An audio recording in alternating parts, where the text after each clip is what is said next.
ഓം നമോ ഭഗവതി വാസുദേവായ. ഓം ശ്രീകൃഷ്ണ പരമാത്മനെ നമ. ശ്രീമത് നാരായണീയം ദശകം 23. ദക്ഷചരിതവും ചിത്രകേതുപാഖ്യാനവും. ശ്ലോകം 5 മുതൽ. തം നാരദസ്തു സമഖിരസാദയാലോ സംപ്രാപ്യ സാ താവതുപദർശ്യ സുതസ്യ ജീവം കസ്യാസ്മി പുത്ര ഇതി തസ്യ ഹിരാ വിമോഹം തെക്വാ തദർച്ചനവിധോ നൃപതിം നയുക്ത. ദയാലു നാരദ തു താവത് അങ്കിരസ സമം തം സംപ്രാപ്യ. കാരുണികനായ നാരദനാകട്ടെ അപ്പോൾ അങ്കിരസ് മഹർഷിയോടുകൂടി ആ ചിത്രകേതുവിൻ്റെ അടുക്കൽ ചെന്നു. സുതസ്യ ജീവം ഉപദർശ്യ, പുത്രൻ്റെ ജീവനെ കാണിച്ചു കൊടുത്തിട്ട്, കസ്യ പുത്ര അസ്മി ഇതി തസ്യ ഗിര, ഞാൻ ആരുടെ പുത്രനാണ് എന്നിങ്ങനെയുള്ള ജീവൻ്റെ വാക്കുവഴിക്ക് വിമോഹം തെക്വാ തദർച്ചന വിധൗ നൃപതി നയുക്ത, സങ്കടം വെടിഞ്ഞ ചിത്രകേതുവിനെ നിന്തിരുവടിയെ സേവിക്കുന്നതിന് നിയോഗിച്ചു. ദയാലുവായ നാരദനാകട്ടെ അങ്കിരസിനോട് ഒരുമിച്ച് ചിത്രകേതുവിൻ്റെ സന്നിധിയെ പ്രാപിച്ചിട്ട് പുത്രൻ്റെ ജീവനെ, അതായത് യോഗശക്തി കാണിച്ചു കൊടുത്ത് ഞാൻ ആരുടെ പുത്രനാണ് എന്നിങ്ങനെയുള്ള ആ ജീവൻ്റെ വാക്ക് കേട്ട് മായാമോഹം വെടിഞ്ഞ് അങ്ങേ ആരാധിക്കുന്ന കാര്യത്തിൽ രാജാവിനെ നയിച്ചു. നാരദൻ രാജാവിൻ്റെ പുത്രനെ പുനർജീവിപ്പിച്ചുവെങ്കിലും അവൻ്റെ ജീവൻ താൻ ആരുടെ പുത്രനാണ് എന്നിങ്ങനെ ചോദിച്ചപ്പോൾ രാജാവിന് വിരക്തി വന്ന് ഭഗവത് ആരാധനയിൽ ശ്രദ്ധയുണ്ടായി. ശ്ലോകം 6. സ്തോത്രം ച മന്ത്രമപി നാരദോദലബ്ധ്വാ തോഷായ ശേഷവപുഷോ നനു തേ തപസ്യൻ വിദ്യാധരാധിപതിതാം സഹി സപ്തരാത്രി ലബ്ധ്വാപി കുണ്ഠിതമധുരന്യഭജദ്ഭവന്തം അധ സഹ ഹി നാരദഃ സ്തോത്രം ച മന്ത്രം അഭിലബ്ധ്വാ.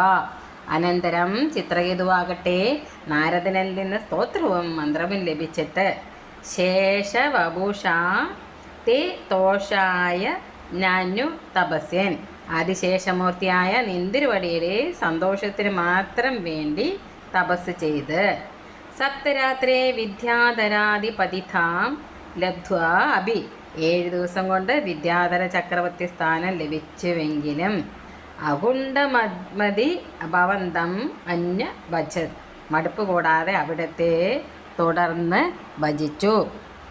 അനന്തരം അദ്ദേഹം നാരദ മഹർഷിയിൽ നിന്ന്, അതായത് സംഘർഷമൂർത്തിയെ സംബന്ധിച്ച് സ്തോത്രവും മന്ത്രവും ലഭിച്ചിട്ട് ആദിശേഷ സ്വരൂപിയായ അങ്ങയുടെ പ്രസാദത്തിന് വേണ്ടി തപസ് അനുഷ്ഠിക്കുന്നവനായിട്ട് 7 ദിവസത്തിനുള്ളിൽ വിദ്യാധരന്മാരുടെ അധിപതി സ്ഥാനം ലഭിച്ചിട്ടും മടുക്കാത്ത മനസ്സോടെ അങ്ങേ തന്നെ വീണ്ടും ഭജിച്ചു വന്നു. ശ്ലോകം 7. തസ്മൈ മൃണാളധവളേന സഹസ്രശേഷ്ണ രൂപേണ ബന്ധനുതി സിദ്ധഗണാവൃതേന പ്രാദുർഭവന്ന ചിരതോ നുദിഭി പ്രസന്നോ ദത്വാത്മതത്വമനുഗൃഹ്യ തിരോദദാത.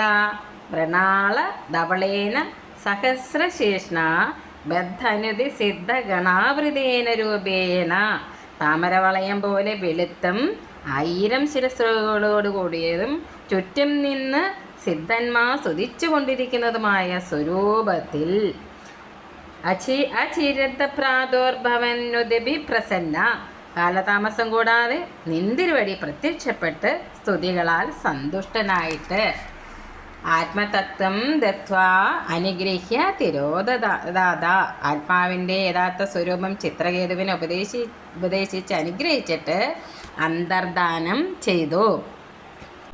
അധികം വൈകാതെ തന്നെ താമരവളയത്തിൻ്റേതുപോലുള്ള ധവളവർണ്ണമാർദ്ദതം 1000 ശിരസ്സുകളോട് കൂടിയതും സ്തുതിച്ചുകൊണ്ടിരിക്കുന്ന സിദ്ധസമൂഹങ്ങളാൽ ചുറ്റപ്പെട്ടതും ആയ രൂപത്തോടുകൂടി അദ്ദേഹത്തിന് പ്രത്യക്ഷനായി ഭവിച്ച് സ്തോത്രങ്ങൾ മൂലം പ്രസന്നനായി ആത്മതത്വത്തെ ഉപദേശിച്ച് അനുഗ്രഹിച്ചിട്ട് അങ്ങ് തിരോഭവിച്ചു. ശ്ലോകം 8.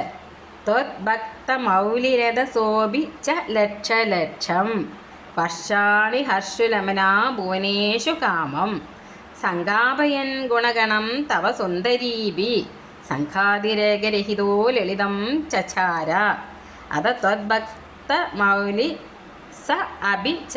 അനന്തരം നിന്തിരുവടിയുടെ ഭക്തന്മാരിൽ അത്യുത്തമനായ ആ ചിത്രകേതുവാകട്ടെ ലക്ഷലക്ഷം വർഷാണി ഹർഷുനമന അനേക ലക്ഷം സംവത്സരം മനസ്സന്തോഷത്തോടുകൂടി ഭുവനേഷു തവ ഗുണഗണം സുന്ദരീപി കാമം സംഘാപയാൻ എല്ലാ ലോകങ്ങളിൽ നിന്തിരുവടിയുടെ ഗുണങ്ങളെ വിദ്യാധര സ്ത്രീകളെ കൊണ്ട് യഥേഷ്ടം പാടിച്ചുകൊണ്ട് സംഘാതിരേഖരഹിത ലളിതം ചചാര സുഖങ്ങളിൽ അത്യാസക്തി കൂടാതെ ഉല്ലാസത്തോടെ സഞ്ചരിച്ചു.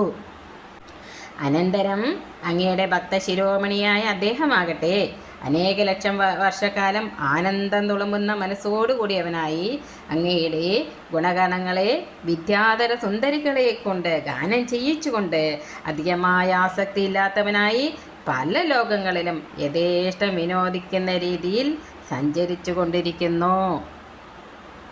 സർവത്ര ഗോവിന്ദനാമ സങ്കീർത്തനം ഗോവിന്ദ ഗോവിന്ദ. സർവം ശ്രീകൃഷ്ണപാദാരവിന്ദാർപ്പണമസ്തു. ശ്രീ ഗുരുവായൂരപ്പ ശരണം.